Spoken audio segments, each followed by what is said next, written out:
I'm Israel. And when I mean Israel, I'm talking about the Black, Hispanic, and Native Indians. The Lord's 54th annual Passover is going down again this year, sundown, April 1st at 500 South Salisbury Street in Raleigh, North Carolina at the Downtown Conventional Center.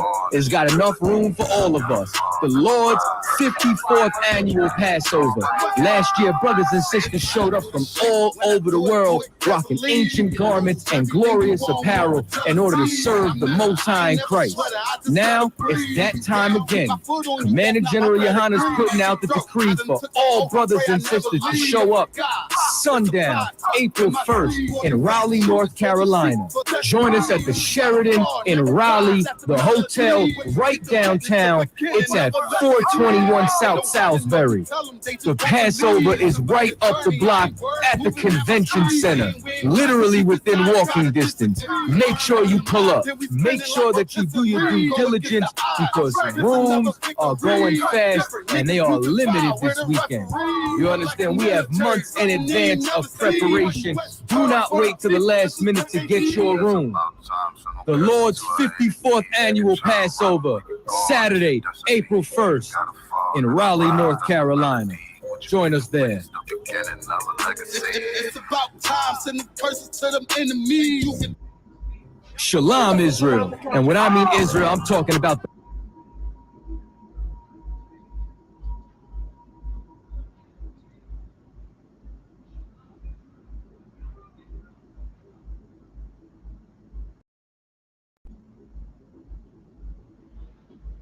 All right.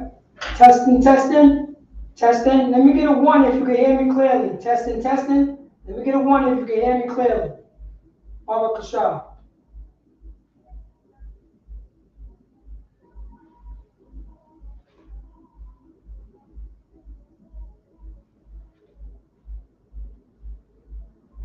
All right, I see some ones.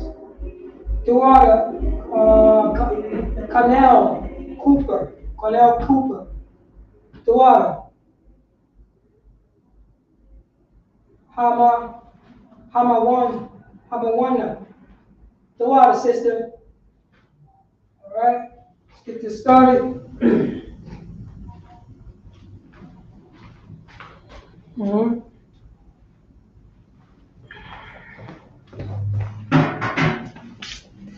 Shalom, Yahweh Hashem Yahushua Rakatha to the brothers. Shalom, Yahweh Shemar Thumba Hashem Yahushua to the sisters. I'm priest and officer of Paratazar of 500 out of Yonkers, New York, holding down right now for a priest and officer of 5,000 Hazahab. All right, so we're going to go straight in. We're going to start off with, with the Lord's alphabet. Because for Blacks, Hispanics, and Native American Indians, we need to start learning our language. All right, so we're going to go straight in and start doing the alphabet. We're going to start off with this, with the ancient Hebrew. Then we're going to go on with the Syrian. All right. Yeah.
Salakia.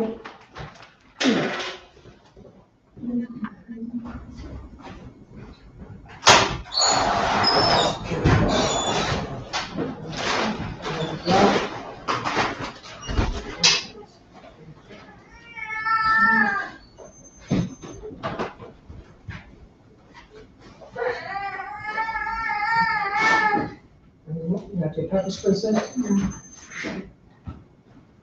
So, check it out. The food bag. No, okay, I want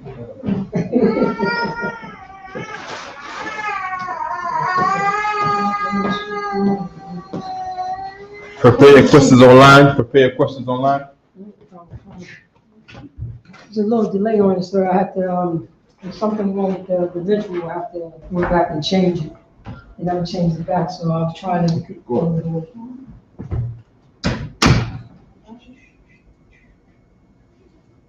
All right, we're gonna go back into it. See where we are. Okay.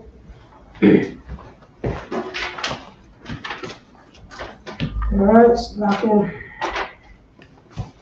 All right.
Let me get a 1 if you can see those clearly. You see it clearly. Give me a 1. One more try.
did it mean to set it 25 down? That's not one thing. When you just said 50, I was fine.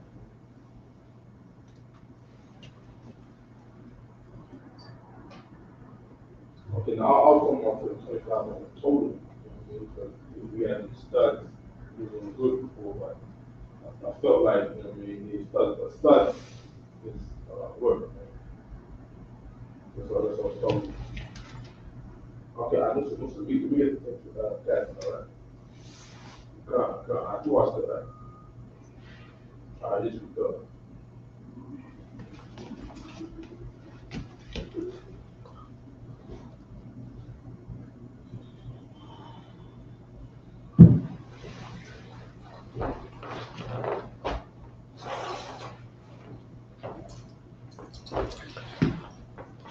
Almost sound crash. We got that Kawamar right there. Yeah, I see I that. know that, and you see how close I'm to the, see how close I'm to the board. See that. Oh man, I'm sorry, Craig. I'm gonna just narrate a little bit, right? Come. Okay. So what Priest Officer Pratazar is doing on the board here is he's writing the ancient Hebrew characters in the blue, and then in the green, he's giving you the Hebrew word of where the sound of that Hebrew character comes from. Okay, so the first syllable of the word, right, is going to be represented by the sound of the Hebrew character, right? And then he goes on at the end of the green writing where he says what the thing is in English of the things that he's writing in Hebrew is. So example, the first one is we got ah. The syllable ah, or the sound ah, comes from the first syllable of Allah, right? And then he writes in English cow, because Allah is the Hebrew word for cow, and likewise the blue writing is the pictograph or the drawing figure developed over time of how to represent this alphabet, which is trying to emulate the shape of a cow, in specific a cow's head. All right. The second Hebrew figure is ba, from the first syllable of bayat, which in the English is tent. All right. It is a figure of a tent. Don't underline it. Oh, you want to do that? Oh, that's fine. Yeah, man. You know what I'm saying, yeah, man. Respect all work. The third character is ga. Right, as you see here, he's highlighting the first syllable of these words, all right, to say that is the sound that the Hebrew character, and we call them characters because these are not letters, these are characters. Letters were formed from these Hebrew characters, right? And I'm saying characters because these characters actually mean something. It's not like today your letter C doesn't mean anything. The letter C, what is a letter C? Right? What is the shape of the letter G in English? Does it mean anything at all? I don't know. Right? But these Hebrew characters actually mean something. All right? So that Ga, that accent that looks like an accent there, that is to represent the hump of a camel. All right? And Ga coming from Gamal, right? Which is camel in English. The fourth Hebrew character, of course, in Hebrew we write and read from right to left. So he started with the first Hebrew character on the top right of the board. So we go to the top right of the board and we go down four Hebrew characters, and we're at the one that's shaped as a triangle. All right, this is not a pyramid. This is not Freemasonry. This is not, what else did they say? This is not Freemasonry. This is not Illuminati. All right, this is just the shape of the door of a tent, because when you made a tent, like the native Indians had tents, the opening of the tent will be shaped like a triangle, and we drew the shape of that door of the tent, right, to say Dalath, which is door in the Hebrew. So the triangle, right, is Da. The letter D in English in capital letters comes from the triangle, if you can see it, all right? The letter D in English comes from the triangle shape, all right? And that same Da is put on top of each other with two of them to represent two D's or two Das, because there's two Das in the name of David, and two Das is how you formed the signature of David, which you all see us wearing the UPK here. As an example, we got one right here on the figure of Christ that we have drawn here. Right? We got the signatures of David here in yellow, here in yellow. And this red thing here, there's a shape to represent the signature of David here in yellow. And again on his, what they call, some people call it a gauntlet, some people call it armbands. You know what I mean? There it is again. All right, here's another one here, right, in black, in the red circle, the signature of David. Here's another one down here, right, in the signature of David. Right quick, Brother. Yes, there's some Hebrew on this right. If I could just shift, I'm gonna shift the camera. I'm gonna bring right back. Okay. Right, we're gonna explain what you got on the board there. Okay. On this figure of this is an ancient picture from the brothers in the ISUPK. Before a lot of them gave up on the faith and left the truth, right? The Hebrew on here, it says A-1, right? Here's that Da again that we were just talking about, right? You can see this clearly, right? Here goes that Da. This is the shape of a triangle.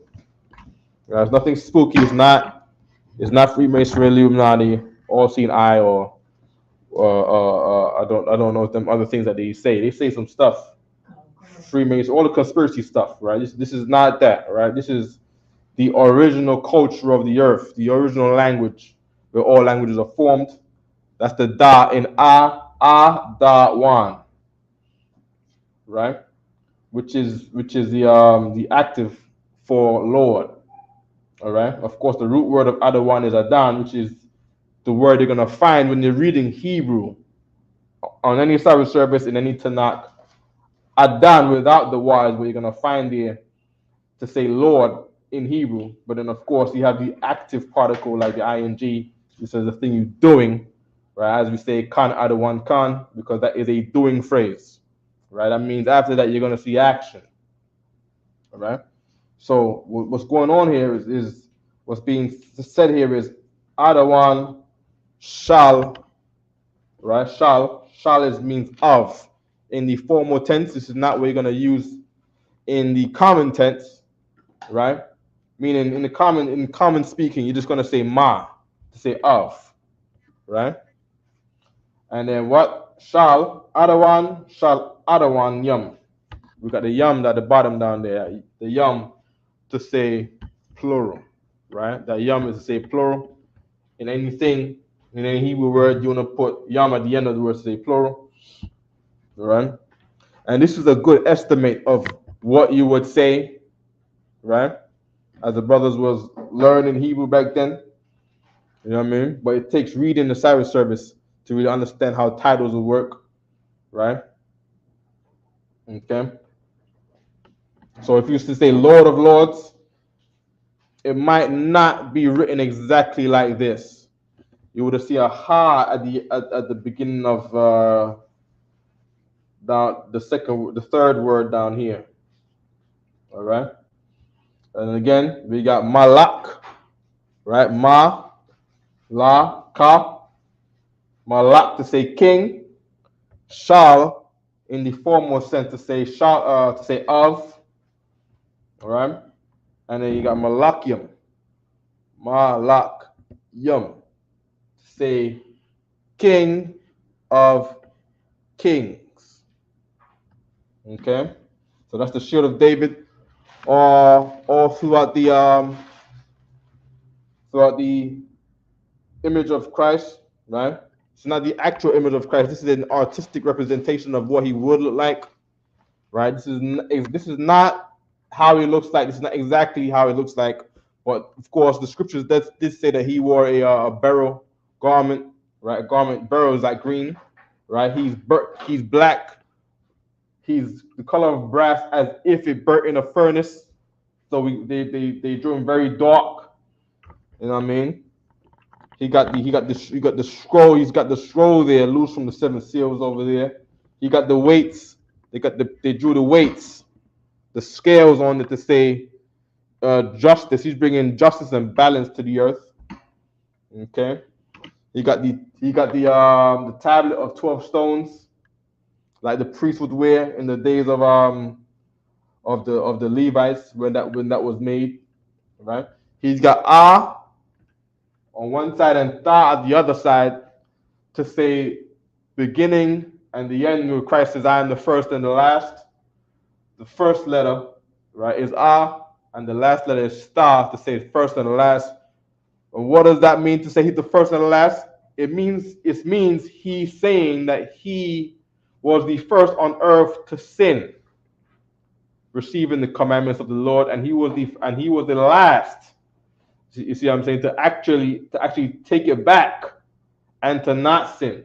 Right? He was the first and last, meaning he was Adam in the reincarnation. That's what he's saying. Because of course, Christ believed in reincarnation.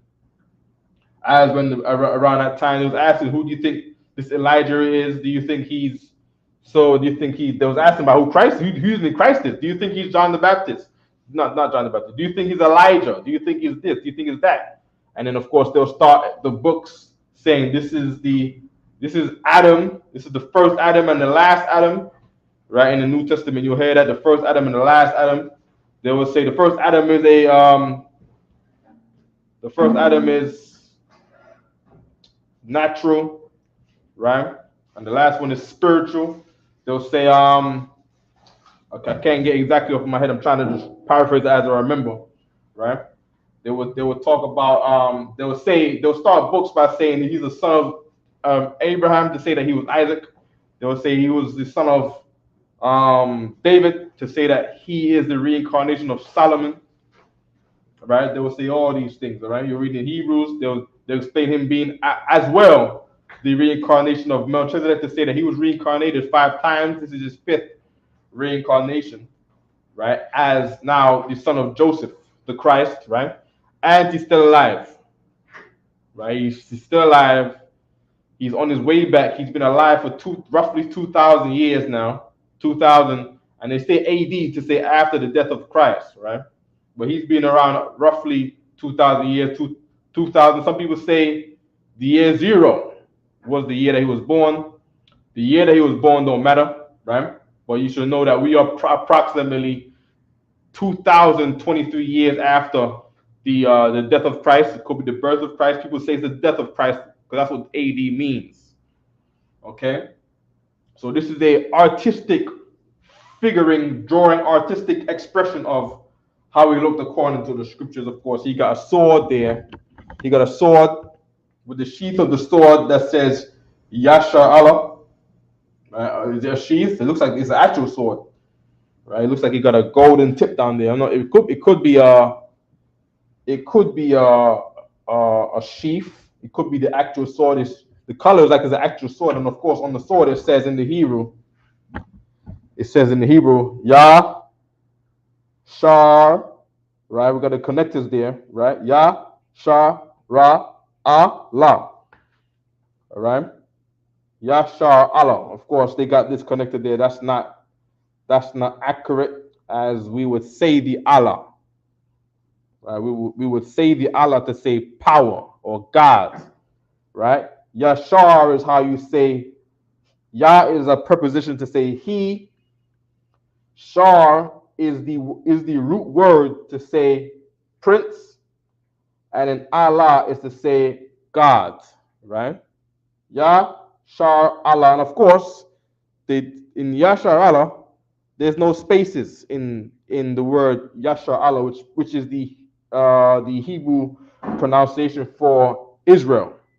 Israel, all right? So this is how you say Israel in Hebrew.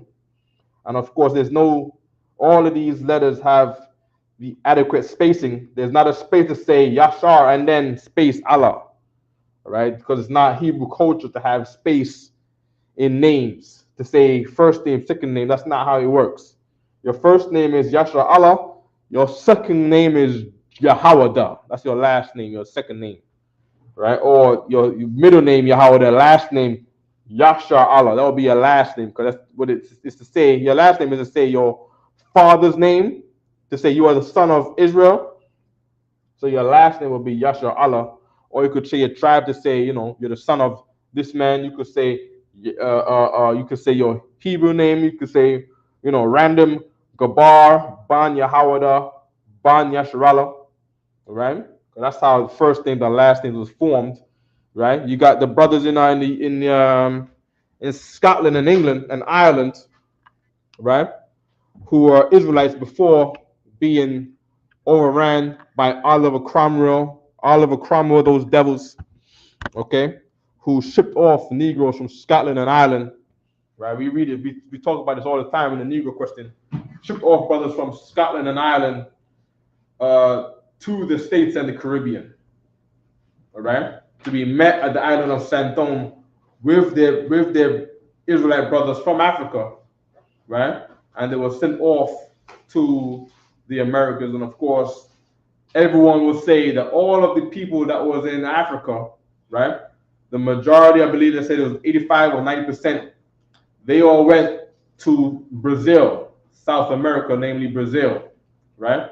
But then we have all this Negro population in the States, right, and the Caribbean, right, where all of the people's piecing together history says that they were not the people that were from Africa in majority, because the majority of people from Africa went to South America, but there was people being shipped off by a devil called Oliver Cromwell, right, who was trying to get rid of the black people who escaped into the northern parts of the what they call today the United Kingdom, the UK, right, who escaped from the Roman Empire, ruling themselves, departing from the Roman Empire in Scotland and Ireland, all right, and of course the same thing that happened in slavery happened there. There was getting the pregnant woman in Ireland, getting the pregnant woman, raping her, cutting the baby out of her. Hanging the brothers, cutting their heads off, lynching brothers. The same thing. You can go read that in the Negro Question, Part 4. Very, very important book to have. The Negro Question, Part 4. Okay, good.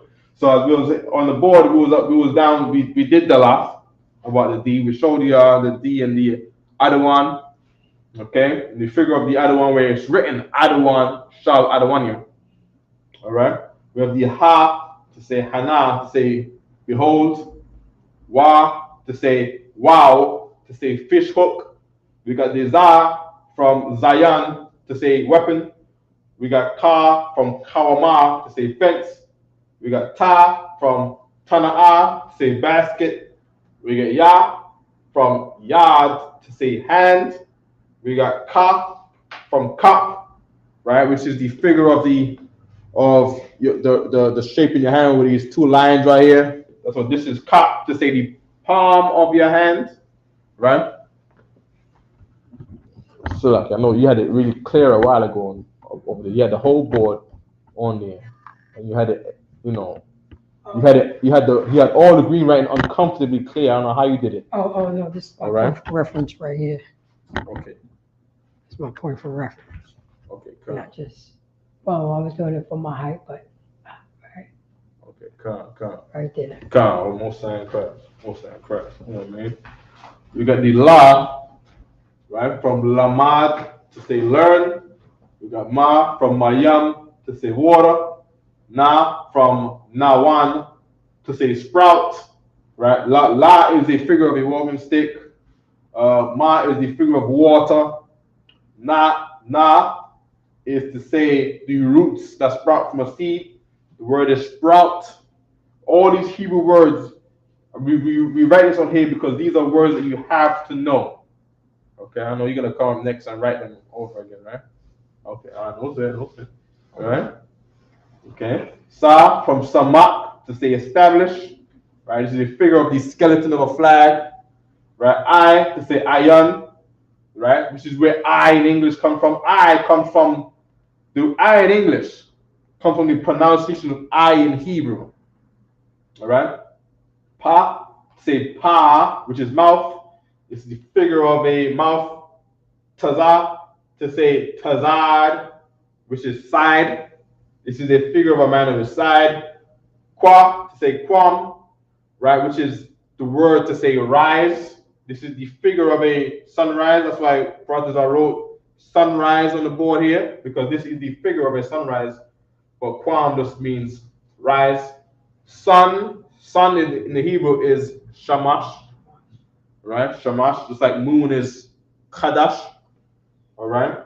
On the praise, you got another word for moon, yarak. Okay. Ra.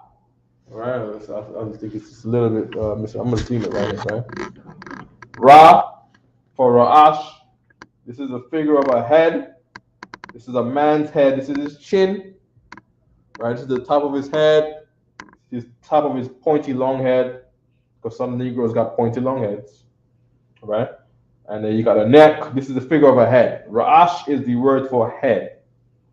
Okay. Okay, and then we got over here, the white light is shining in the way. Well, we got this shape that looks like a W, right? That shape is called Shah. It's not that light. It's this light. Right? It's like it's other lights right here. Oh, this one. Yeah. Well, this is shape of a. Let me just move. I'm just hold the camera up for a second, right? We got the shape like a W right here. This is Shah, right? The word for Shan. Okay, please, right? Shan, which is the word for tooth, right? And then you got Ta, right? Ta for Thou, which is mark, because X marks the spot. All right, good. Okay. We're going to get to some Hebrew here. Okay. Do you have any questions online? Is there anything in particular that anybody out there in Israel wants to cover? Okay, anything out there that brothers and sisters out there want us to cover today? Let us know early so we can get everything in the right timing. Okay. Yeah. I don't have no questions right now, but I have one. Because right now we're about to go into Purim. Okay.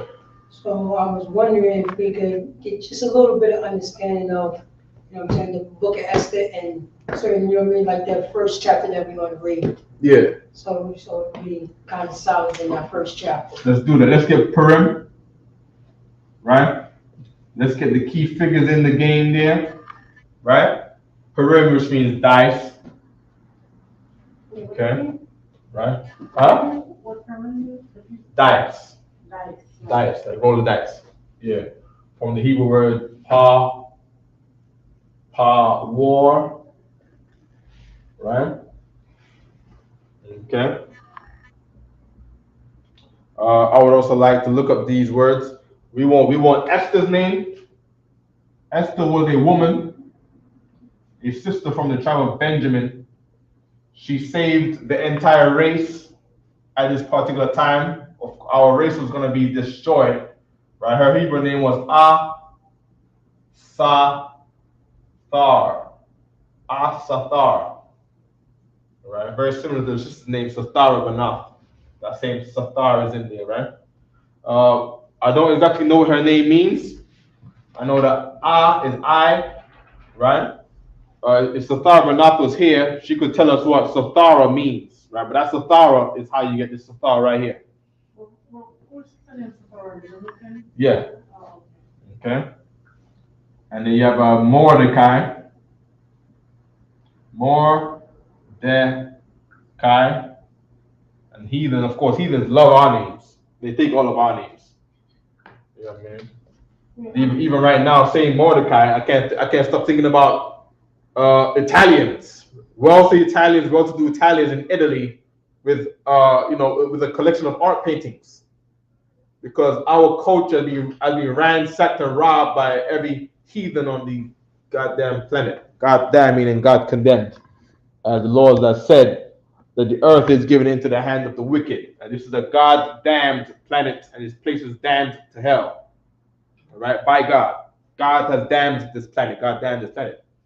All right, up until we return in our rightful state by the mercy of the Most High, right, and the sacrifice of our King Yahushua the Christ. Where do I find the story of Esther, chapter 1. or the same one that was written the other day? Yep. Okay.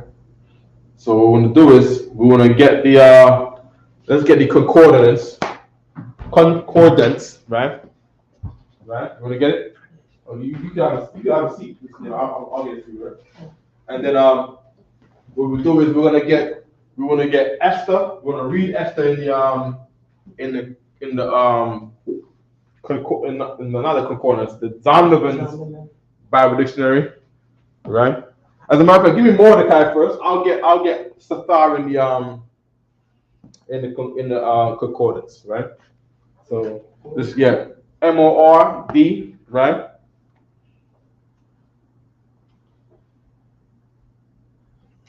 Okay. So we go to a Bible app first. I want to put in Esther. Okay, Esther, right there. Let me go to chapter 3 and see if Esther's name is there. Oh, look at all these key figures. Look at this. We got Haman. All right.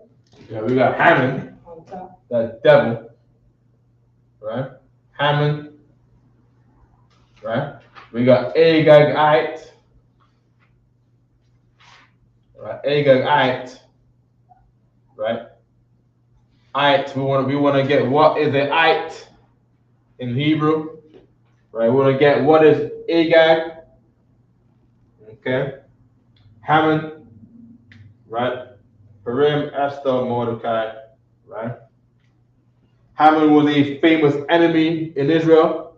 Right? He was the Oliver Cromwell of his day. Right? Where instead of Oliver Cromwell, he put us in slavery. Straight up put us in slavery. The oppressors, right? Real oppressors, white supremacist oppressors, they love a man named Oliver Cromwell. Let me put his name on the board. Very important name. Right? Very important name. Right? Oliver Cromwell.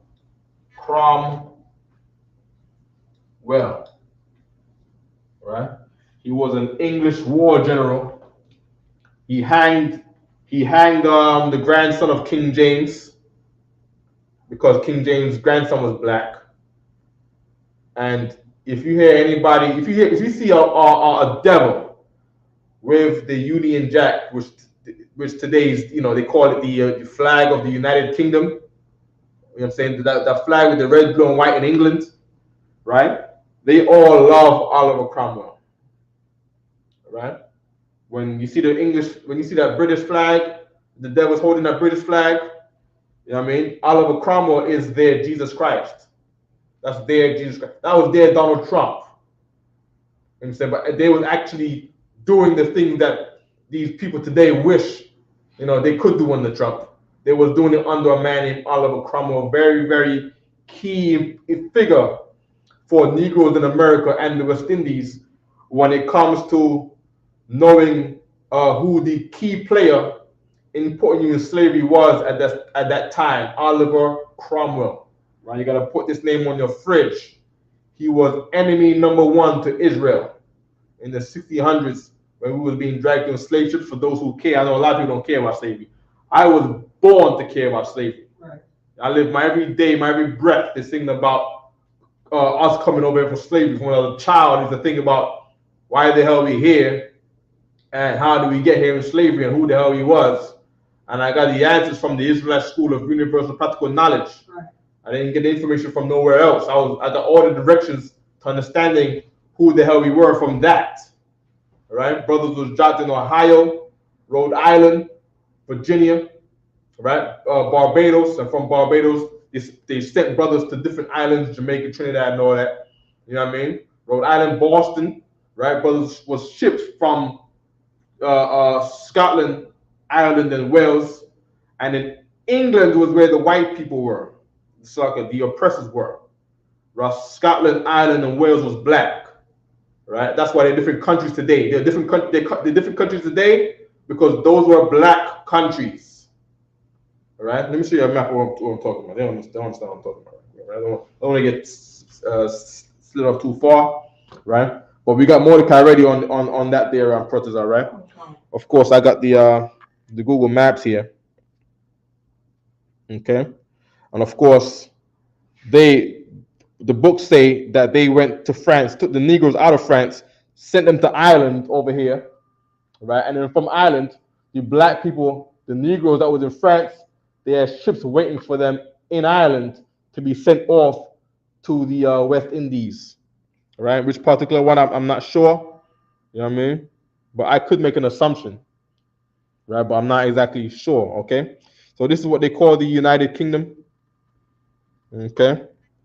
So if we can get it here by terrain, that's not the best one. Okay, we get by default, right? So of course, here's England, right? And on what they call the United Kingdom, right? And the United Kingdom, there will be a border. Today it's all white, so they blur the borders. But one time, that border was thick and clear. That below the border was white, and above the border was where all the Negroes were, all of the Frasers and the Stewarts, right? And the McIntyres, and he still got some names like the Fraserburg, because that's where the Negroes with the last name Fraser came from. Fraserburg. These were Negroes. Okay, I'm not sure about these names that they got here now. All right, but Ireland, these was black people that ran away from, that was trying to get away from, white authority. You see what I'm saying? They're trying to get away from white authority. They went to this island here. And then, of course, they took the north. The white people took the south. Wales, they cut off Wales right here. The Negroes cut off Wales right here, held the border, right? And the black people stayed within this west side right here called Wales, right? So they left the white people in this kind of area in the middle right here. And then the blacks defended it. Of course, having all of this, everything south of this thing right here, Wales here, right? Wales here, Scotland here, and Ireland here. The blacks took all this side. I'm talking about real history. As a matter of fact, let me get the Negro question part 4.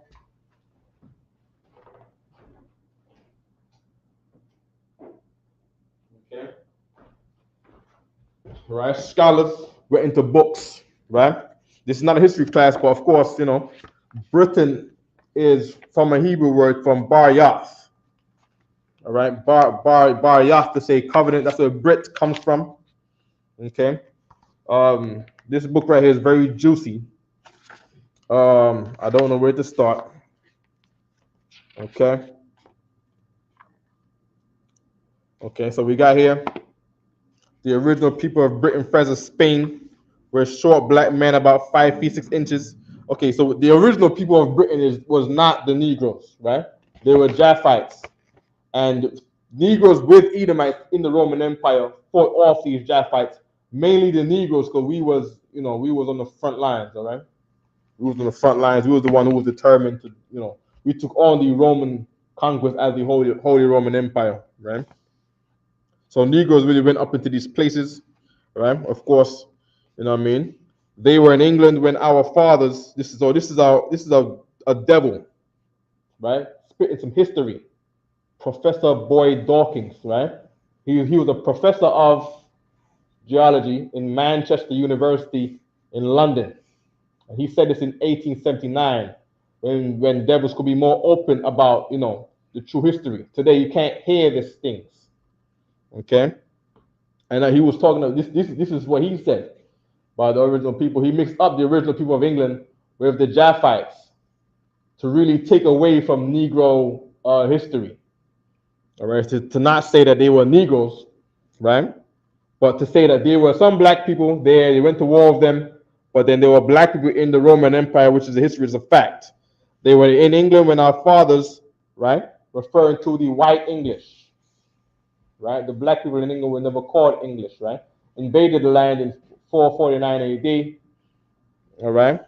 Had pushed the Basque into Wales, Cumberland, Westmoreland, the Highlands, right? And then he said, what? These black people boasted that they were citizens of the Roman Empire, right? Because he's mixing Jaffa history with the Israelite history, right? The black people, right, that was in the Roman Empire were the Jews that was taken into the Roman Empire at the time of Jesus Christ, right? We was made to fight lions in the Roman Colosseum. You look on something called the Arch of Titus, or the Arch of Titus that they got in France.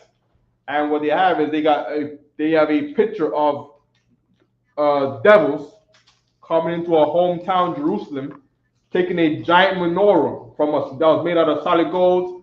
They cut it down and burned it down into gold and sold it to get the money to build the Roman Colosseum. No problem. Let me get before we get all of this, right? We'll just do Britain right quick. Britain, right? Britain, right? Britain, right? That ba, right, is from. I'm gonna put it back because we got right Hebrew, right? Right. So we'll start with Brit, right? That Brit is from ba, right? The ra is from the same ra, right? The ya, the I is from ya, and then the T is from ta, right? So we got bar yas, right? Bar yas, which is the word for covenant. All right? Covenant, right? It's a V right here. Make sure it's shaped like a V, right? Covenant, right? It's like a Britain, right? Mm-hmm.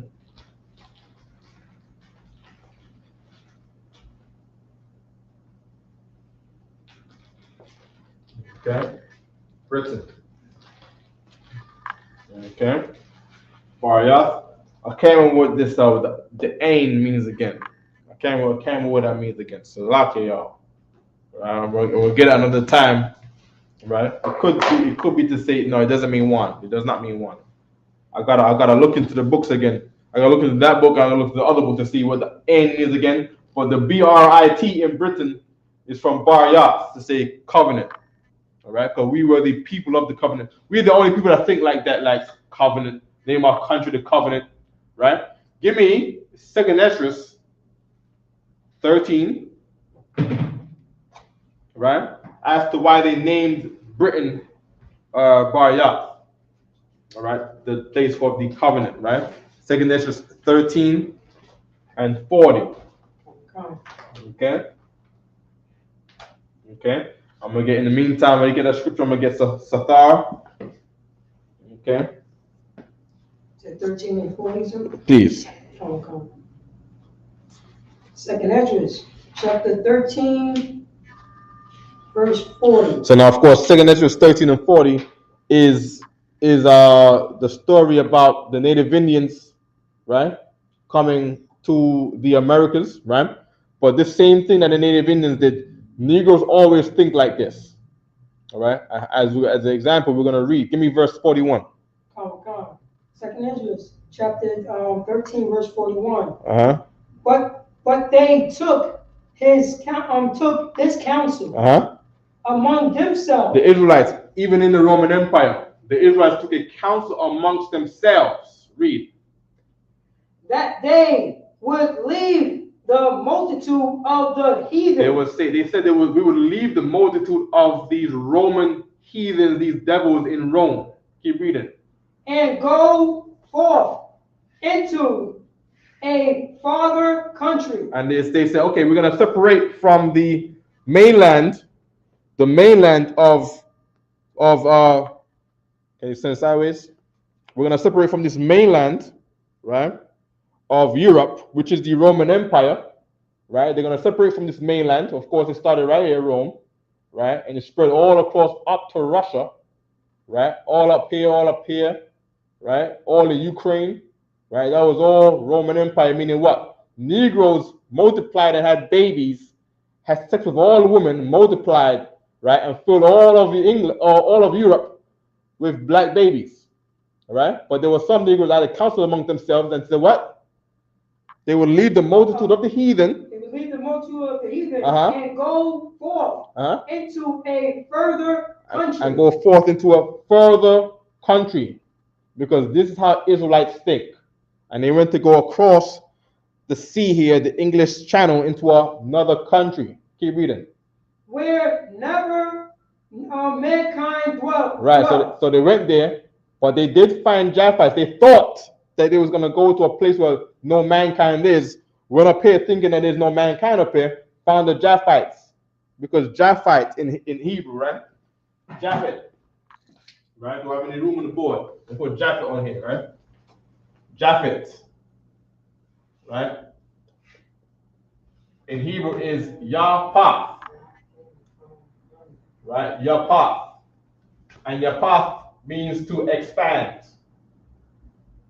Right? The Lord names that son of Noah, right?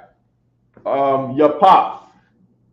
To expand, you call that today Japheth, right? And he expands the territory of mankind and earth. So of course, Japheth is always in some land that you think nobody's going to be. You find some land, you find you leave all of Europe to go to Alaska, thinking like, wow, we've got a whole new continent. You go over there, you find Japheth. The native Indians came to the Americas, thought there was nobody here, got all the way to the west coast, went up north, and said, "Oh my God, look, there's people there in igloos." Right? Go ahead, Francis. So also in South Pacific, right in the middle of the ocean. Yeah. Land right there. In the middle of the ocean. Where you think nobody's gonna be, you're gonna think you're gonna find nothing but turtles and Komodo dragons. You find who we find it? You'll find Japheth. Right? Yeah, man. Even the Koreans did that. Back when the Ammonites were still in the mainland, right? The Ammonites occupied Korea, right? And then they moved from Korea to Japan, an island that is Japan, and they found the people called the Ainu tribe. And then white historians, the oppressors historians, they credit the Ainu tribe to be specifically the people who ran away from the Roman Empire, running away from the Roman Empire, from slaughter from the Roman Empire. Okay, and they chased them all away, and they tried to go across to another place to get away from a danger from the Roman Empire. Right, and they went to Japan. The Ammonites went to Japan, saw them there, and then pushed all the Japhetic people in the north. They were absorbed into society. Moabites, right, took over Korea, right, because all the Ammonites went to Japan, right. That's why they flag. That's why they flag is that sun. They flag is that sun, that shining sun, because the sun comes up in the east, and they traveled east, right, to the bright and morning sun. Not talking about the Bible, nothing like that. The sun is just brightest in the morning. It burns, right? So the Japanese flag was that white flag with the red sun, and the sun with the sun rays. Now since Hiroshima, their sun ain't so shiny no more. So it's just a flag now with a red circle, a white flag with a red circle in the middle. But one time that their flag was a red sun with red sun rays. Right, because that was the history of Japan in that flag. Okay. You got any more on that scripture there? You want me to do 42, sir? Please. Come. Verse 42. That they might keep their their statutes. They might do what? Keep their statutes. That they might keep their statutes. That's why they named Britain covenant. They named Britain covenant because they went to this further country where we might keep our Israelite culture, our statutes to please the Most High God. Okay, so that's what's going on here when these Negroes broke off into the UK. Keep reading. which they never kept in their own land. Which we never kept in Jerusalem, in Israel. Got absorbed into this Roman Empire, and they thought to go further into this other land, which they thought mankind didn't live. They went over there and found the Celtic people and all that, right? Keep reading. Come. The Japhetic people who are the Celts, right? Come. Keep reading. Verse 43. Uh-huh. And they entered into They entered into the Euphrates. So of course, like we said before, this scripture is talking about the native Indians. So of course, this is not the Euphrates at all. That's not what we're trying to say, right? But we did the same thing. We tried to go over the waters. Keep reading. Come. By the narrow place of the river. Verse 44. For the Most High then showed signs for them. And also Deuteronomy 28 says that we only get away from these heathens if we try to serve him, right? So if we call on the Most High in Exodus, we call upon the Most High's name, and the Lord have respect unto us. You see what I'm saying? The Lord have respect unto us because we call on his name and none other. So he let the native Indians get to the Americas. You see what I'm saying? He let them get away from the heathen. The Most High gave them a chance, something to do right. He's the Father, right? And the same thing with these brothers in the Roman Empire, right? The Most High gave them a chance to go to the UK, to become King Charles, to become King James, to become King Arthur, right? To become Henry VIII and all of that, right? Gave us a chance to rule ourselves, and of course, we sinned before the Most High. All right, keep reading. God. And of course, Oliver Cromwell came later on because we sinned against the Most High, where the Lord was not with us. All right, keep reading. And hell still the flood. Hell for the flood. Till they were passed over. Till they were passed over. Keep reading. Verse 40. Verse 45. For through that country there was a great way to go. Because this is talking about the native Indians. So of course, this scripture is not talking about the brothers in the Roman empires, but what I'm saying is it's just very the same. How long did the one with the native Indians take? Keep reading. Mainly of a year and a half. It took a year and a half for the native Indians to leave from the Middle East, to go around Africa at the bottom, and to come up to land in South America. It took them a year and a half. And that's how we know it's about them. Because where else we leave and take a year and a half to go by boat, right? If it's not talking about going to the Americas. Right? Keep reading. And the same region is called Ashereth. Ashereth meaning which is Aratazar. Right? Aratazar. Aratazar. Right? Which means earth. They went over there and found the land. Okay? Land or earth, all right? Keep reading. Verse 46. Then dwelled they there unto the latter time. And now when they shall begin to come, verse 47, the highest shall stay the spring of the stream again. So from these places is where they shall begin to come. So Negroes from the Roman Empire, we went up to the UK, right? We went up in there. We got shipped off from Scotland and Ireland to the Jamaicans. Of course, the devils did come in, right? In the 1600s, right? Took our names, took our estates, right?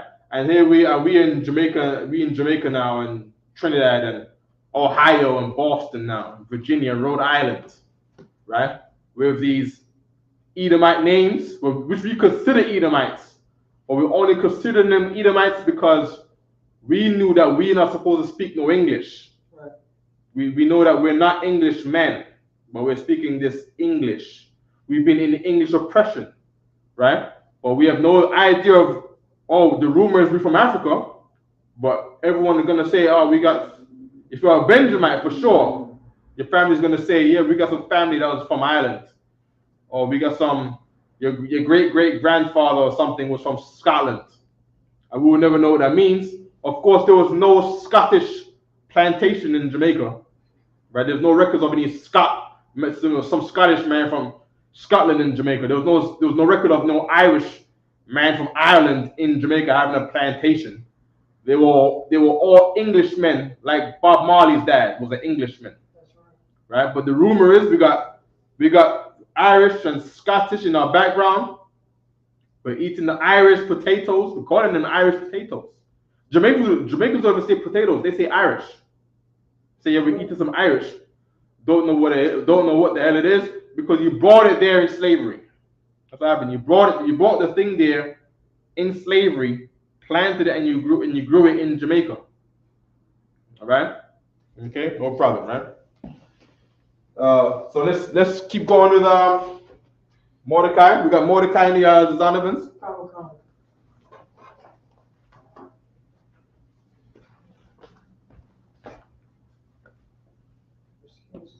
Here, okay. Mordecai. It's just breaking down the Hebrew part. Oh, please break down the Hebrew. Read what it says about the Hebrew part there. Okay, Mordecai. It got down. It says in Hebrew. It says Mordecai. Okay, that's the Yiddish. Yeah, come. Keep going. All right, come. For Morduk, chief god of Babylon. Uh-huh. All right. A leader of the people of Judah during the return of Xerxes. Xerxes. Yeah. From expel. Uh-huh. Let me see. And you got the scripture, Isaiah 2. The deliverer of the Jews in the book of Esther. He was a Benjamite. So Mordecai was a man from the tribe of Benjamin. Mordecai today would be from Trinidad. You know, he would be like one of those people from Trinidad, from Grenada, from Jamaica, from Antigua. He would be those people. Yes, yeah, he would have been like the people who was shipped off from Ireland and Scotland. You see what I'm saying? Keep reading. Oh, come on. Who had been into slavery, right, to the Caribbean, or to, who had been deported during the reign of Joe. Spell it.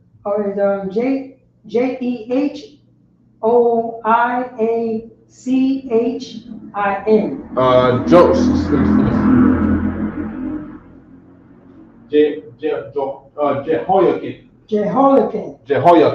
Jehoiachin.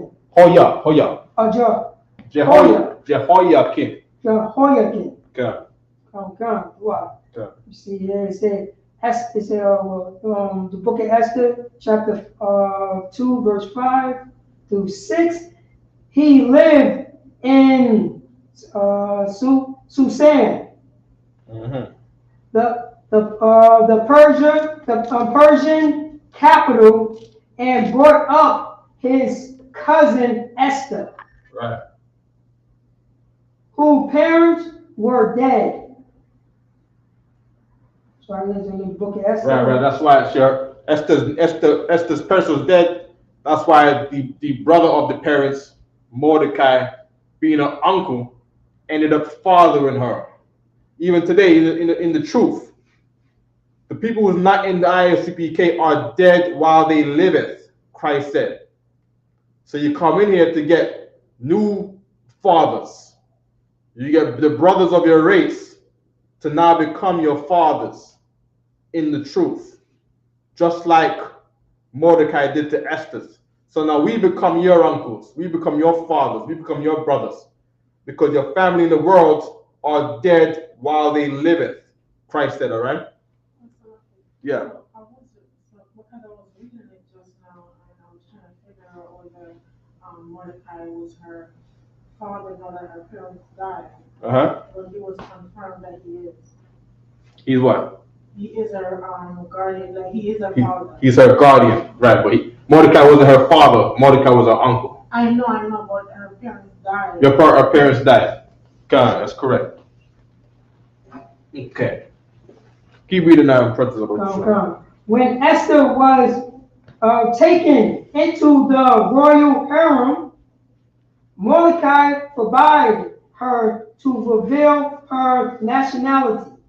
Right. Because of course, just like in any empire, just like now, right? We are now what? The oppressor is the head, and we are the tail, right? As the curses in Deuteronomy said it, right? Keep reading. Come. Yet he remained in close connections with her. Mordecai discovered at the palace gates. Mordecai discovered at the palace gate a plot against the king by informing Esther of the plot. Mm-hmm. He secured. Who informed Esther of the plot? Mordecai. Right, meaning what? Well, what was the plot? To hang the people. To hang the Israelites. Come. That was the whole game of the Hammond, right? But this is the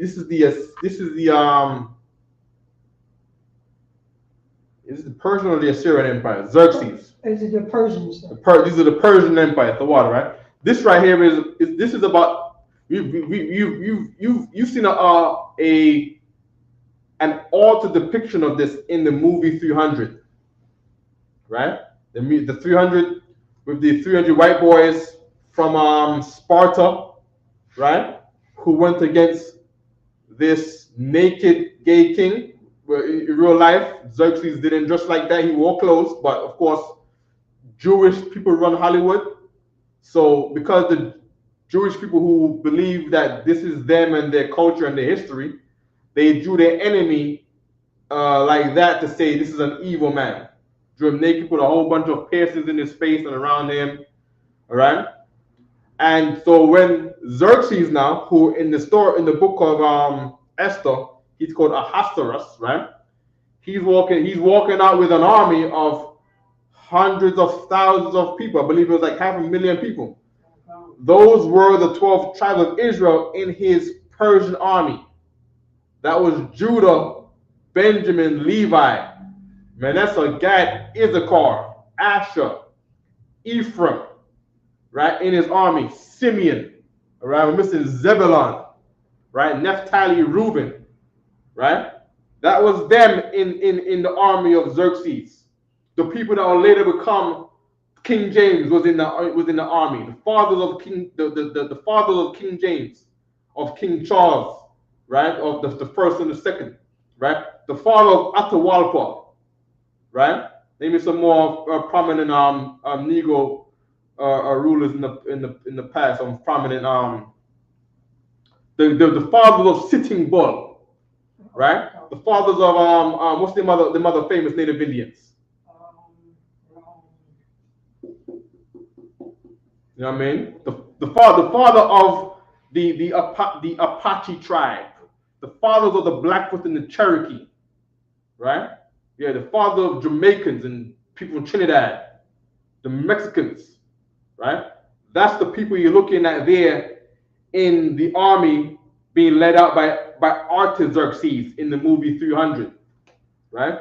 We lost the tribe of Dan in that army, right? Because he went out with approximately 500,000 people. In the book of Esther, it starts where we came back, where we came back in the army under Xerxes, 5,000 men, right? So we lost, you know what I mean, well over 100,000 of our brothers there, and all of the men that was already low in the tribe of Dan, right? They came back short of men. Tribe of Dan was absorbed into Manasseh, as the prophecy says. All right, good. Okay. Mordecai is Maradakia, right? So we gotta get Radak. Radak will be the root word. Why? Because Ma is what you call a preposition to say of, right? Of what? So we gotta get Radakia, right? And of course, Ya is a preposition to say my, right? Okay. Any more on that there? Are we done? We got the whole thing. Okay. I mean, we had enough on Mordecai. And I mean, that was Mordecai, right? Oh, Let's get Esther, if I could, for sure. Right? Let's get a piece of Esther in the Zondermans. All right. So we got Ma, Ra, right? Ma, Ra, Ma, Ra, Ba, Ga, Da, Ma, Ra, Marad, Marad. Oh, his name means rebel.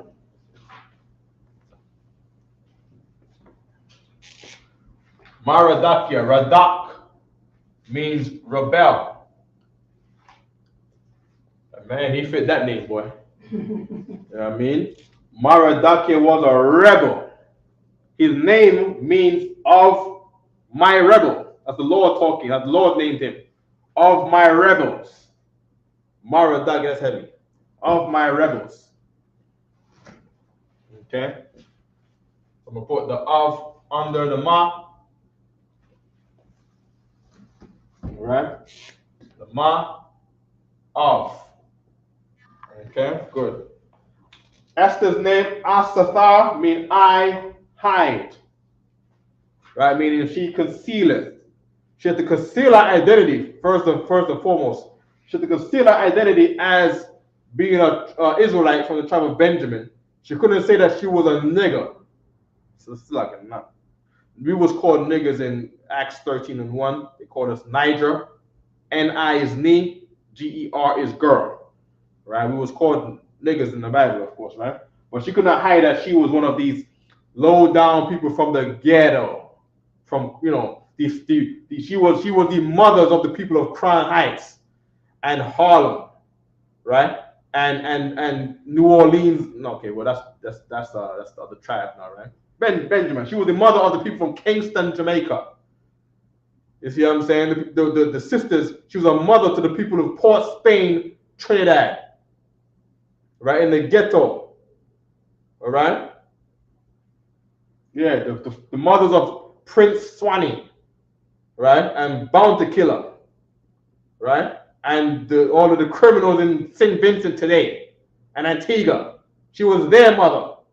All the Benjamins in Crown Heights, yes, and Flatbush and Canarsie and up in the Bronx in White Plains Road and Gun Hill. She was the mother of those people, a sister. You see what I'm saying? Her name was Hebrew, Sathar, to say I hide. All right, she concealed it. She concealed her identity, and she wore clothes. She didn't show off her nakedness.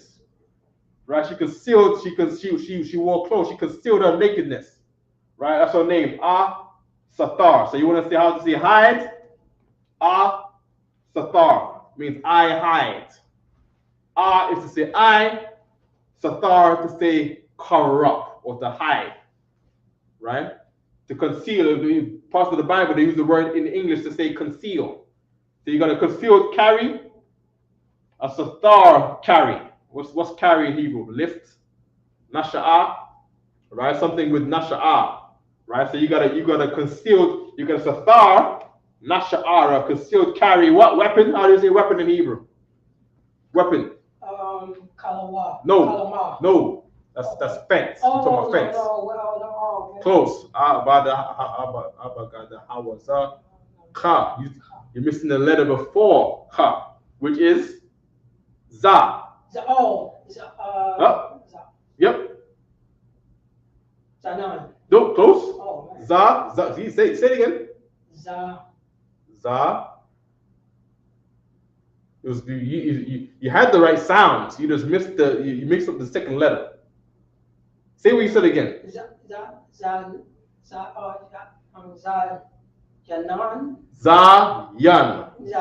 Zayan. Very good. Very good. Zayan. Right? Zayan. For those who don't know, Prat is a he's a master in martial arts of many kinds. You know what I mean? His hands is weapons. I think he broke somebody's face 2 weeks ago at camp in Harlem. 2 weeks ago. You know what I mean? Couldn't put the video out there. But, you know, brothers asked for it. You know what I mean? You know, he defended himself. Brothers got hit first. So he delivered with the weapon, and that brother made a mistake. The brother who did that, who attacked priest of the brothers, he made this mistake and found out that brothers' hands are weapons. You see, he did just like in the movies too. He grabbed him on the shoulder. Ah!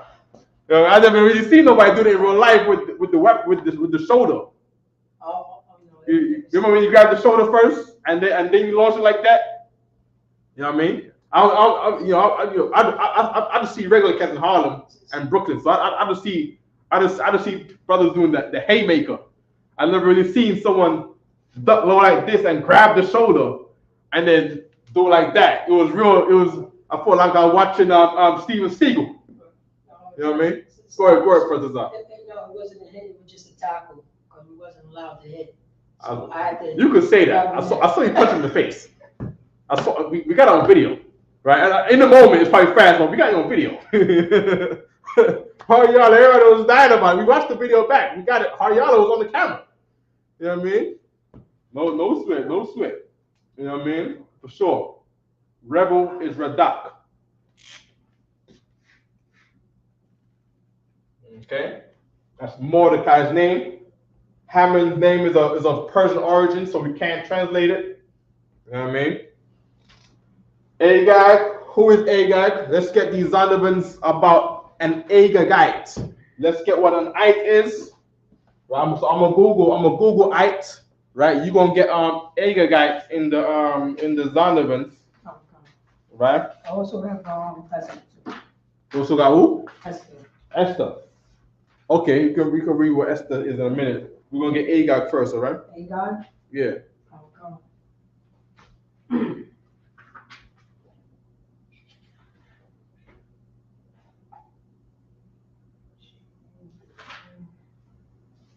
Okay, so we're gonna get the I think we're gonna look for the suffix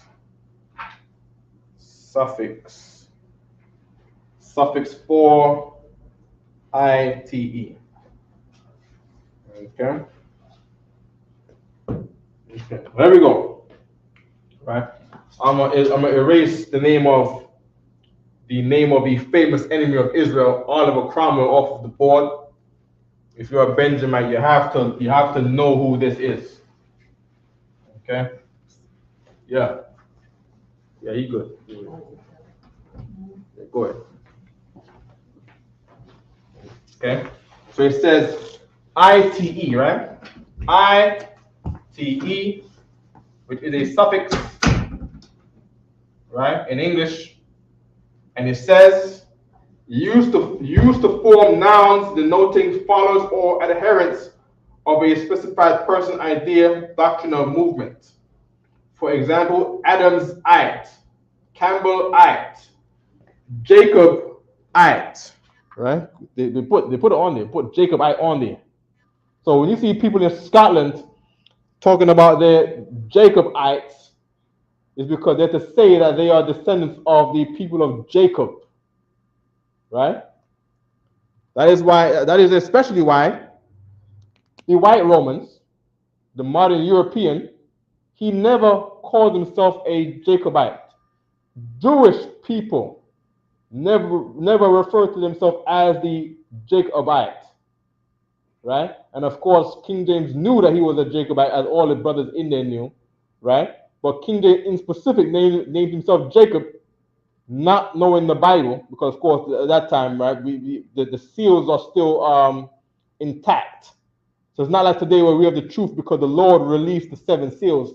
Today the seals are still, back then in King James Day, the seals were still intact, meaning the understanding of the Bible was hidden from the earth. But he named himself Jacob because in Isaiah it says that the children of Israel would name themselves Jacob again, to say that they are descendants of Jacob. So you look on King James's pictures, and they're gonna have Rex something and Jacobus, because he named himself Jacob. right? And all the people that were with him, right, labeled themselves as the Jacobites instead of being black Romans. All right, good, right? Laborite, Masonite, Reaganite, right? To say that you what? You are an adherent from these things, right? Of course, this is and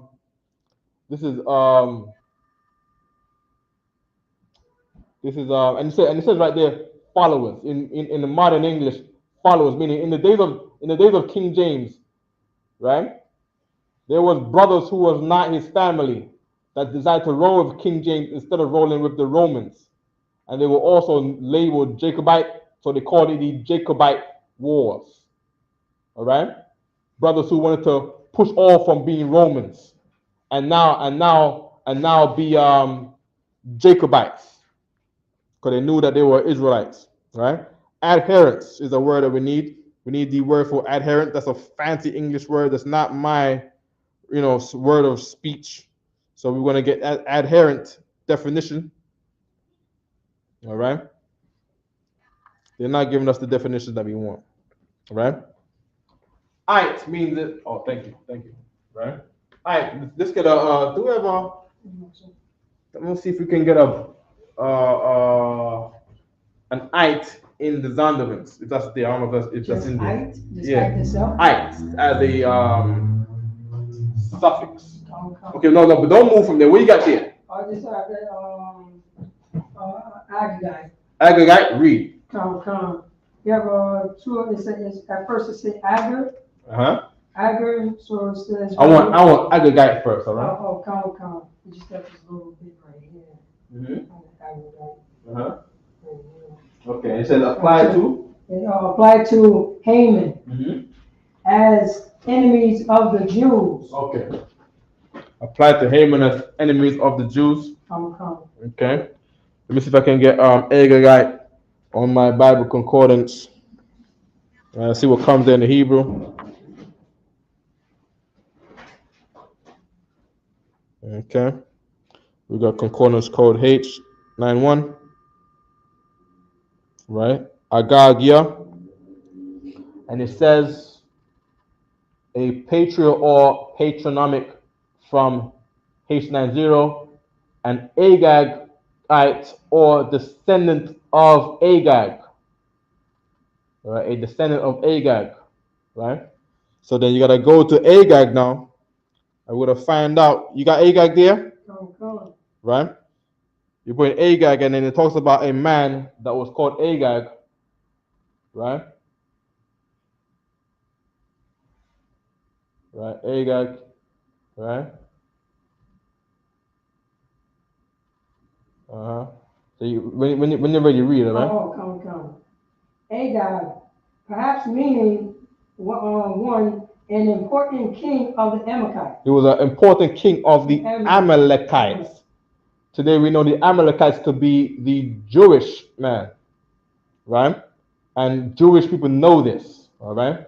You read in a book called The Mask of Edom. You read in all kind of other books about where Jewish people who know that they're not the real, they say that they're not the real Israelites on their own noting, right? Many books, the 13th tribe. They say 13th tribe because they don't believe they're part of the 12 tribes, right? Of course, Agag, in specific, where it says Agagite, they say he's a descendant of a man called Agag. In the Bible, it says Saul and the people spared Agag, right? And the best of the sheep, because of course Agag was rich, right?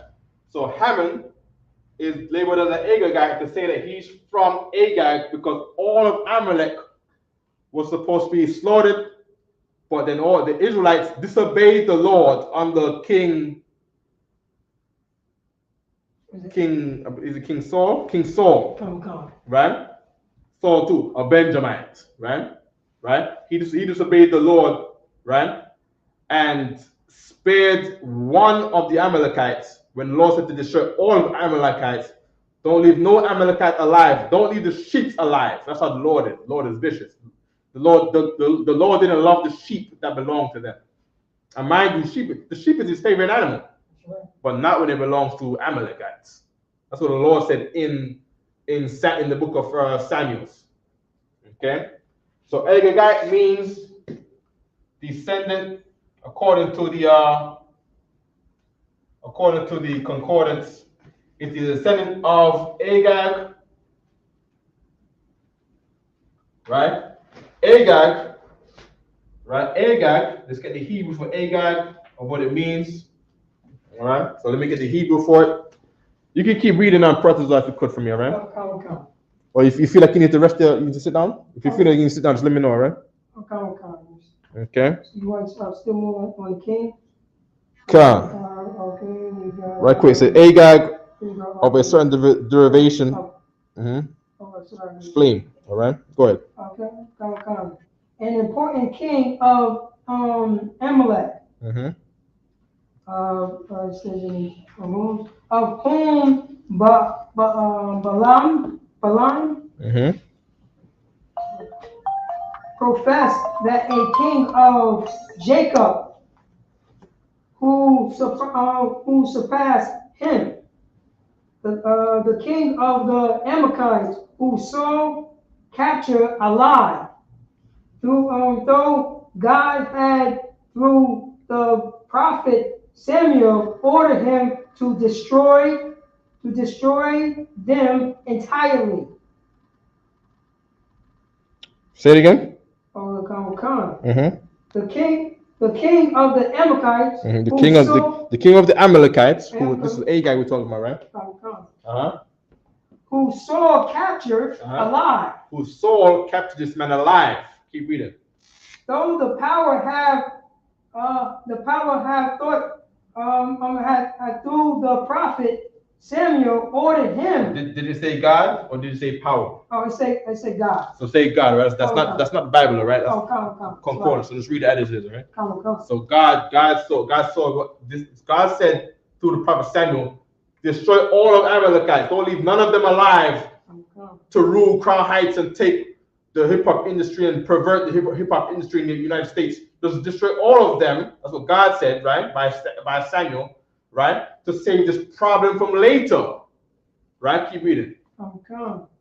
When Samuel approached him, Saul excused him, but Samuel was not satisfied. Samuel was not satisfied because he knew that this was not fulfilling the Lord's request. Keep reading. When Samuel had Agag brought in the judgment, Agag concluded, surely the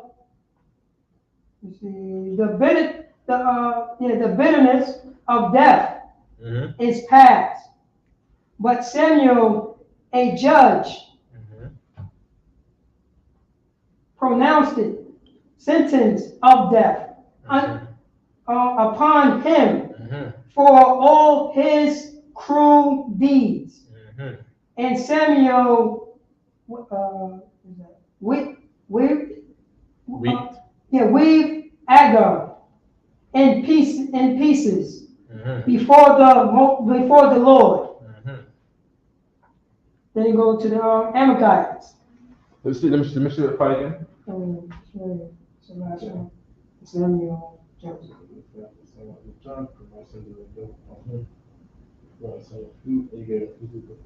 Okay. Let's start with 1 Samuel 15 and 32, right? Come. Okay. Keep reading. Is there any more there? That's it. That's it, sir. Okay, good. Right? Any questions online? Let me check it out. Statements. Questions. No questions, sir. Okay.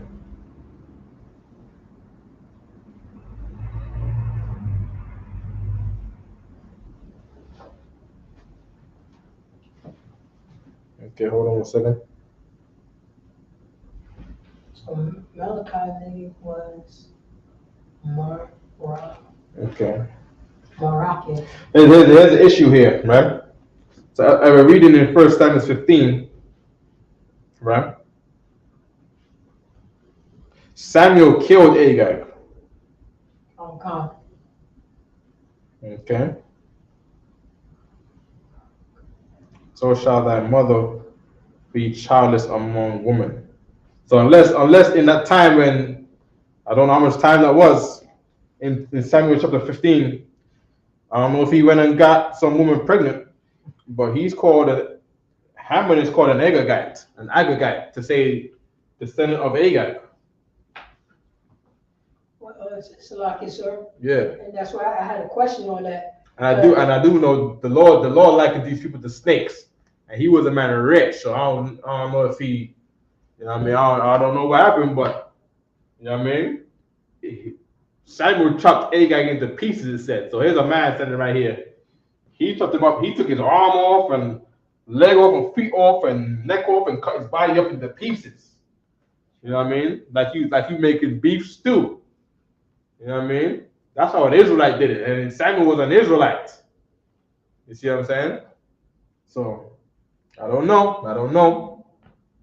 All right?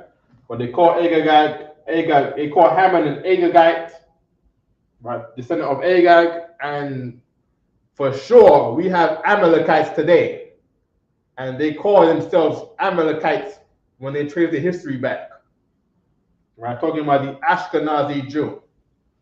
Okay? So somewhere along the line, all of Amalek was killed. It might not have been Agag. It might have been some other Amalekite who got someone pregnant and made them run out of town or something. Who knows, right? But yeah, for sure, Haman is running with the name Agagite, and Agag was the king of the Amalekites, right? And of course, the ites we read a while ago in the Google. Right? Ite definition. Right? Ite definition. It says used to form.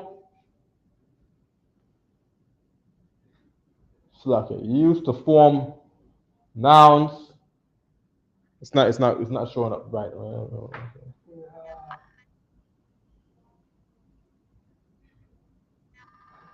There you go. Used to form nouns denoting followers or adherents of a specified person, right? And that person specific here is Agag. So it could just be some other Amalekite that survived because, of course, Saul disobeyed the order to destroy all of them. All right. So because of that, the Lord preserved so some child somewhere could be, right? Preserve some child somewhere because of the disobedience to the Lord. Where if he obeyed the Lord, we wouldn't have so-called, the untouchable people. We would have those today, right? The curly fries, and you know what I mean. Brothers are hitting over the curly fries. You know what I mean? Yeah. A size of curly fries on the side. Curly fries on the side. You see what I'm saying?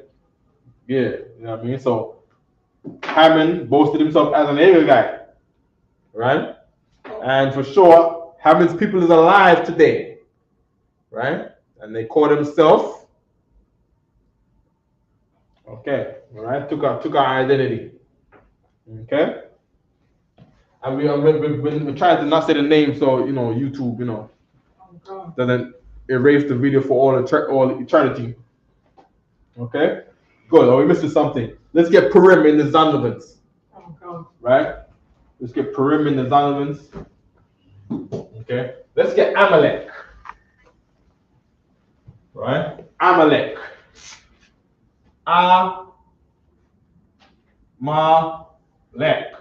Amalek was the chief tribe of the nation of the Edomites. Right? They separated themselves while the Edomites went off to become Romans. The Amalekites did not become Romans. They became like the books say they became like they had a sexually something religion. A religion based on sex and as being animals in the hills of the Caucasus Mountains. That's what history says. Of the steppes of Russia. They was holding it down in the steppes of Russia while the other people, the other Caucasians went to become Greece and Rome. Right? That is why they was all separate going up into the Khazar Empire. Right? Because they was not under the Romans. Right? So when it comes to Christian and Ottoman wars, the war between Christianity and Muslim around that time, they were always separate because they were separate from a time before, right? Amalek in the Hebrew is I, Ma, La, not a Ka, because Ka is from the letter K, but it's the Kwa. I am a La Kwa. I am a La Kwa. Right? I am a La Kwa. Right? And I want to look up what that means. See if the Zonovan says anything about what it could mean. What was that? Amalek. Oh, Amalek. A-M-A. Okay. All right?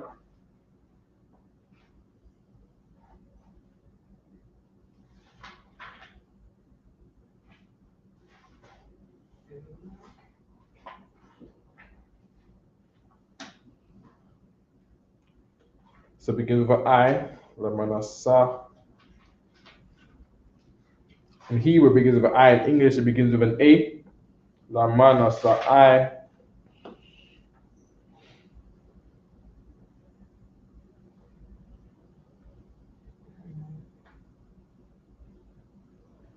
Aimal. Aimal is from 599. Aimal. Hey, okay, that's not it. Okay, here we go. Aimalakwa, probably of foreign origin. Amalek, a descendant of Esau, also his posterity and their country Amalek. Amalekwaya, patronymically from 6022, and Amalekites, or collectively the Amalekites or descendants of Amalek, Amalekites. It's a rough one. His name don't really got no meaning in Hebrew. What a rebel to his grandfather Abraham. What a rebel, man. You see what I'm saying? Mordecai was a rebel for the right thing. You said Haman was going to put us all to death. We have to rebel against the regime of the heathen, the regime of the king at that time, Xerxes. Okay? And that's another thing in the movie 300, right? Xerxes going off to the Battle of Thermopylae, to about 300 devils called the Spartans at the time, right? Led out by Leonidas and those other devils, right? And the fame of Mordecai is worldwide, right? And whoever made the movie 300 didn't even want to put Mordecai in the movie. They should put Mordecai in the movie because he's a famous Israelite, and the Israelites are stars. Okay? They ended the movie 300 with the devils in the Battle of Thermopylae dying. Right? That's what they did. What they should have did was they should have showed what Esther, the first chapter, showed, even a little bit. And it showed him coming back, and then there's Mordecai looking. You know this is because we don't rule, man.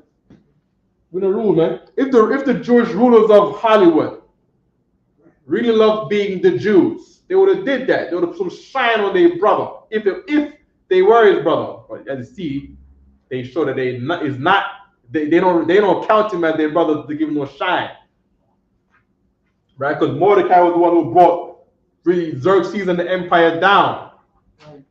You see what I'm saying? When the goal of the empire was to eradicate our race. You see what I'm saying? And Esther came against that. Yeah, they should have had Mordecai at the end of the movie 300 with burning eyes. You know what I mean? Okay. You good? What are we looking for again? Peru. Oh, Peru. So P-U, right? There we go, right there. That word is good too. Yeah, I believe that's where the word comes from. Her. All right. The Jewish festival. That's it right here. Celebrating. That's Peru. Okay. When you're ready. Come. Mm-hmm. Her, or in here Purim, Yep. a Jewish festival celebrated on the 14th and 15th of the month Adar. Mm-hmm. Adar, or February or March. Yeah. Let me see. Commemorating the deliverance of the Hebrews from the plot of the wicked Haman in the post-exile period.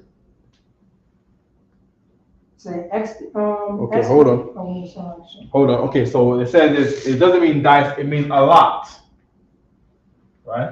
A lot. So of course, a lot can mean dice. Like so we throw lots to say dice, but what it's saying is this lot don't mean dice. That's what it's saying in the Zondervan's there, right?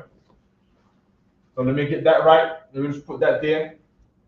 Right? And we're gonna get some more insight into what that is. All right.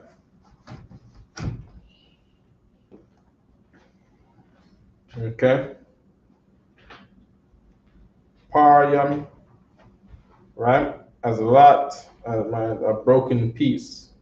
A broken piece. 6311, 6331. A primitive root to crush or break, bring to naught. So what we're going to do is we're going to go on the King James Version. 6331.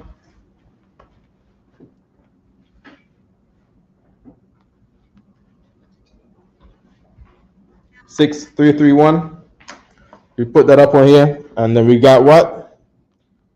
We got these words here. 6331 comes up 3 times in the King James Version, right? Bringeth to naught, utterly take, broken. All right. So let's just get what it says here. All right, param, a primitive root to crush, bring, to naught, utterly take. So let's say that the word means break. Okay, break, because we need a word to break it up. All right, break it up to things look like dice, where they look like in the King James Version what they call lots, right? Okay, no sweat, right? You got counsel? Oh, lies, sir. Okay, no sweat. I didn't know it was on the clock's lies. Okay, that's 2 hours. That's 2 hours, right? Primitive root to crush, break, broken, utterly take, bring to naught. So let's say break. All right. So let's say break up. All right. Break up. So let me remove lot and let's put break up. Okay. Break up from what we're reading here in the concordance. Break up. All right, it's a verb. That's why you get the Y in there too. Because that Y is like an ing. All right, break up. Right, a verb. Right. Y to signify that this is a verb. Okay. Good. I am Malakwa, don't got no origin, they said. All right. Disobeyed their father Abraham in the culture. Disobeyed the rules and everything, right? Erase those losers off the board. Cultureless thing, you know what I mean? Cultureless, got no taste, no salt, nothing, all right? It's nothing, just nothing. Okay, good. Is that it? You good there? We got 1:45 on the class time, so we got no more questions online, right? Okay, with that, Statements. say it again. Not just Statements? Let me get the statements. And stuff like that. We got a statement? Oh no, it was just people that was agreeing with you, saying, you came in, you know what I'm saying, shalom, I'm right, check in. Okay. Yeah. Always sure there was a division. The time when you was talking about the Native Indians. Yeah. They come in and try to destroy each other. Okay, so who was trying to destroy each other? No, when you was talking about the time when Malachi found out the plot to kill the Israelites. Mm-hmm. And it was also the same plot that was going on back then. You made the analogy, like, you know what I'm saying, like with that Native Indian brother, like Geronimo, you know what I'm saying, plotting to kill him. Those was the Israelites. That's when he made that statement during that time. Okay, no problem. All right. You good? Is that it, or there's more? Scroll up a little bit. Come. Okay. Brothers, put some scriptures on there. Okay. Oh no, that's Ban Yahweh the IUIC. Okay, Mr. IUIC. In IUIC, right? You know they don't believe in using the Lashawan Qadash, right? Their name is Ban Yahweh, right? But you know, of course, they don't believe in IUIC. And he puts a scripture in Luke 6 what and 37. Come. We gotta have these brothers speak on the mic. I see IOSC loves this class a bit much. All right. Say again. To learn Hebrew. To learn Hebrew, right? This is the only source. IUIC don't know no Hebrew. You know, the Lord didn't give it to them. Right? Okay. What's that scripture again with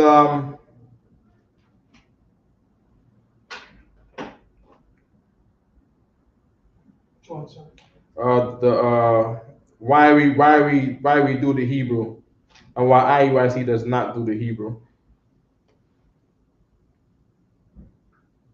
Okay. It's Zephaniah 3 and 9.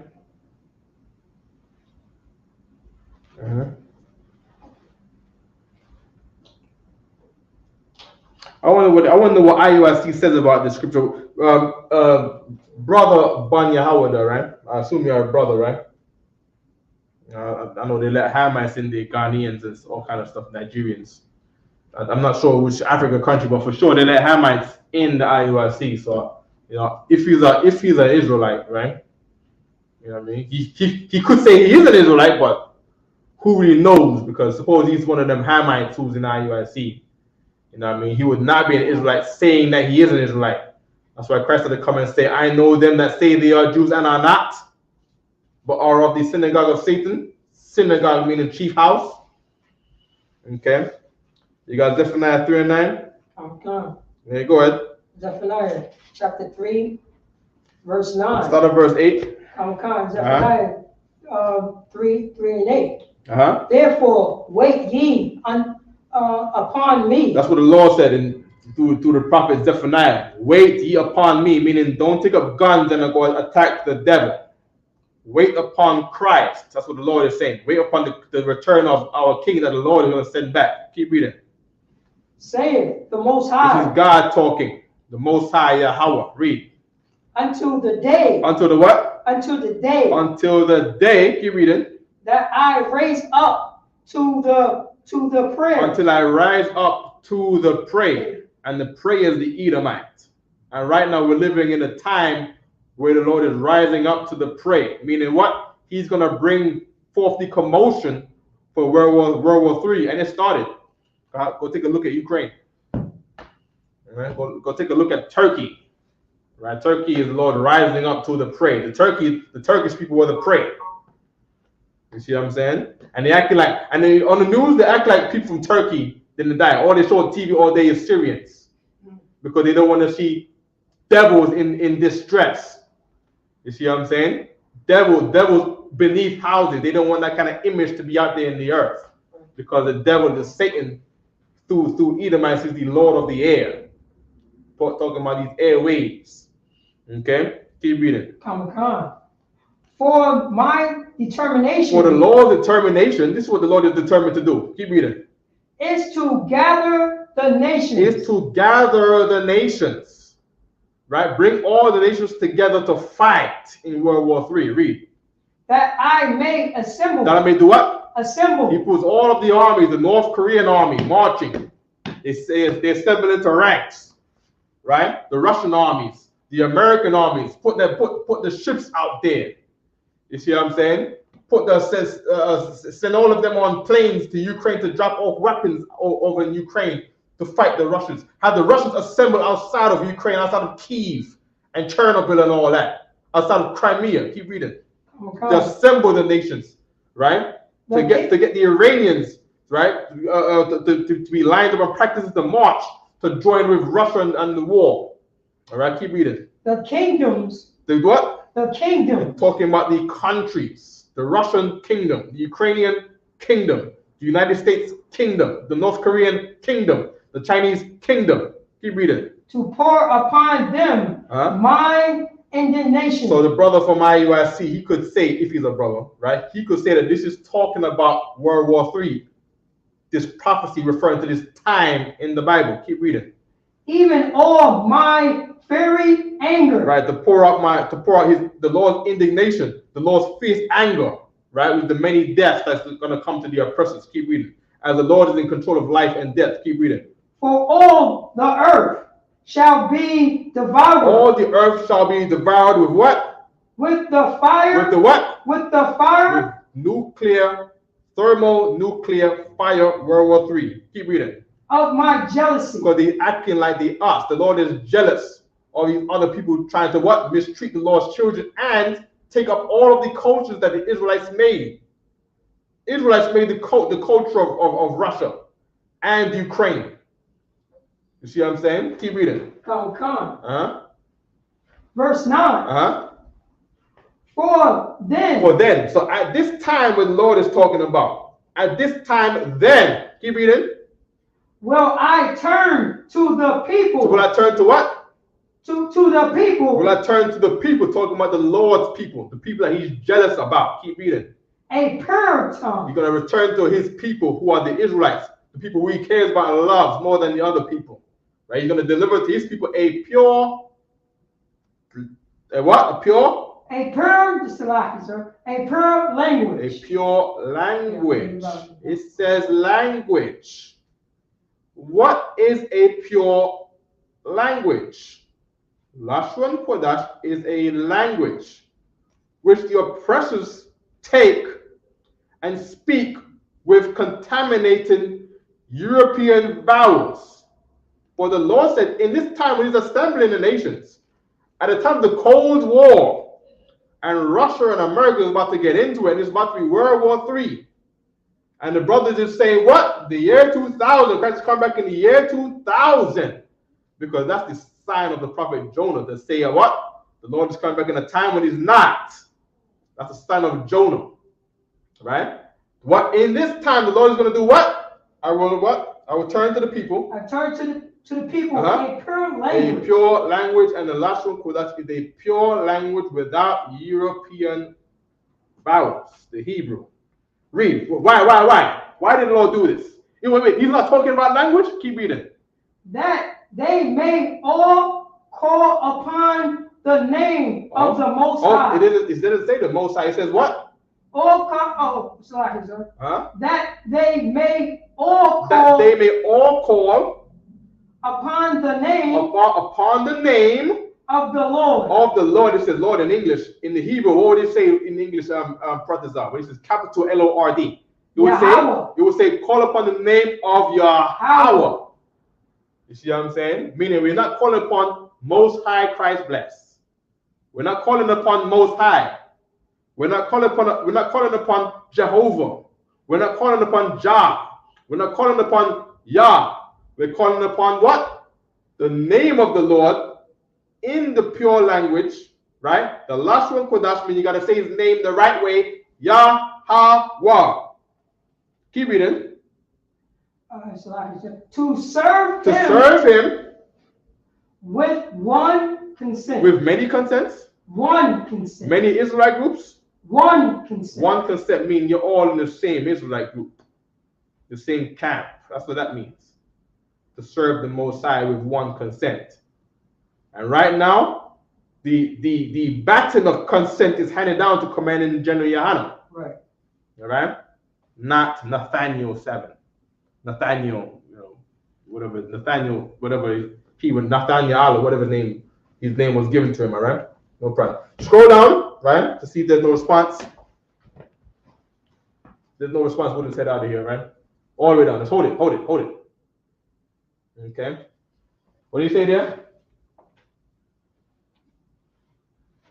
Mr. Banya Howard, right? You don't do anything for Israel. All you do is march for celebrities, right? March for celebrities at a stadium, right? That's not doing anything for people.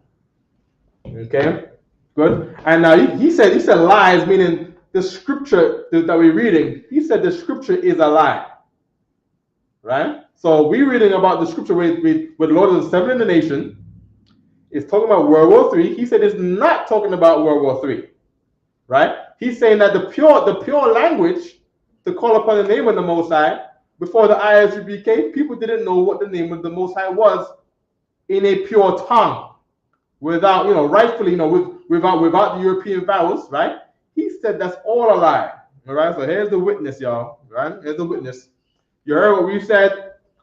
He said it's a lie.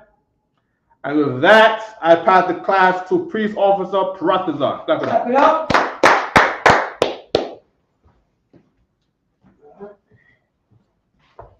ISUBK announcements. Security announcements. ISUBK security announcement. We are the ISUBK, started out of 1 West 125th Street, Harlem, New York. Rules for new brother and sister. When a new brother and sister comes into the school, they are off limits for 6 months. Hold on. He said we use the Most High name. Stop spinning words. Right? No problem. We're gonna get the video where Nathaniel said where they don't use the Hebrew because they don't know what they're saying in the Hebrew. Because the Lord did not turn to them the pure language. They don't teach the pure language in IUIC because they don't believe that it makes any sense to. Because they don't get what the Lord is saying in Zephaniah 3 and 9. Furthermore, I don't think you're even allowed to read Zephaniah 3 and 9 in the IUIC. I don't believe you're even. Are you allowed to read Zephaniah 3 and 9 in the IUIC? There's scriptures that the IUIC brothers in the IUIC are not allowed to read. Talking about the men of the Lord can't read the word of the Lord in the Bible, which God wrote. No problem, man. Keep reading. So do they have a Sabbath service? He said there's no video. No problem. Next week, Banya Howard, all right? Next week, Banya Howard, the IUIC. Stay tuned for next week. We're gonna get I'm gonna shoot Karab right now, a text. I'm gonna shoot Karab right now. We're gonna get the video next week. All right. He said there's no video. Okay, we're gonna see there's no video. No problem. Go ahead, Pratazar. IUIC. You know why he's saying that? Because IUIC always tries to get rid of the video after they done made it. Talking about the righteous men. They act like they're righteous men, but when there's videos, right, about things that they do wrong, they try to erase the video of the internet. Now, would Christ do that? Right? Would the disciples of Christ do a thing and then try to erase the video and act like it never happened? Is that what the disciples of Christ would do? No sweat.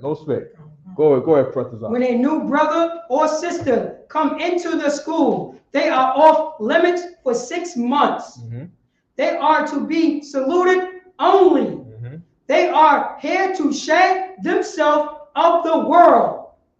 If they need transportation, the teacher will arrange it. After 6 months, if a brother or sister has an interest in a particular person, he or she must get permission from the head to speak to a sister. To speak to a brother or sister. There is another 6 months in which the brother and sister will court each other. After this 6 month period, the brother and sister will get permission from the head to marry. Tithes, which is a commandment. The book of Numbers, chapter 18, verse 21. The book of Malachi, chapter 3, 8 through 10. Oh, hold on. There's part of the book of Numbers that people in IUSC are not allowed to read. Right? In IUSC, they're not allowed to read the book of Numbers, chapter 16. Right? They're not allowed to read it. You see what I'm saying? The book of Numbers, chapter 16. Why are you not allowed to read the book of Numbers, chapter 16? It's very weird that you're not allowed to read a chapter in the book of Numbers. No problem. Keep reading. Means 10th in the Hebrew, Ma'ashara. 10% of every penny of any increase the Most High give you, give to Treasury Department or teacher. Priest fund, free will offering for priests, not mandatory. Whatsoever amount you will like. Upcoming holy convocation, the feast of we got the feast of Purim, that's in March. What is it? March. So it's on Sunday. Sunday. It's this Sunday, and it's Sunday right here. Okay. I gotta check, right? Let me check right quick. Come. Okay, bear me, y'all. Bear me 1 second, y'all. Okay. Okay, Sunday, March the 5th. So it's not this Sunday. Okay, so I'll get to the men above me. Purim is on Sunday, March 5th, and Monday, March 6th. All right. Go ahead. All right, come. Let me see. If anyone wants to be a trooper in the school, to start wearing all black: boots, shirt, pants, headband, and scarf. And with that, men of Israel, we're gonna give one courtesy salute. Men of Israel, Amad Shabbat, Amad Barak, Yahweh Shem Yahshua. Yazmatah, so and turn to the sister, Amadu, which means to stand. Men of Israel, we're going to give one courtesy salute to the sisters. Men of Israel, Ma Shabbat, Amadu, Barak. Yahweh Shema L'Tah Shem Yahshua. Yazmatah, class dismissed. Don't worry, all right, see next week. All right, we're gonna get the video. All right, don't get lost out there. All right, yeah, man.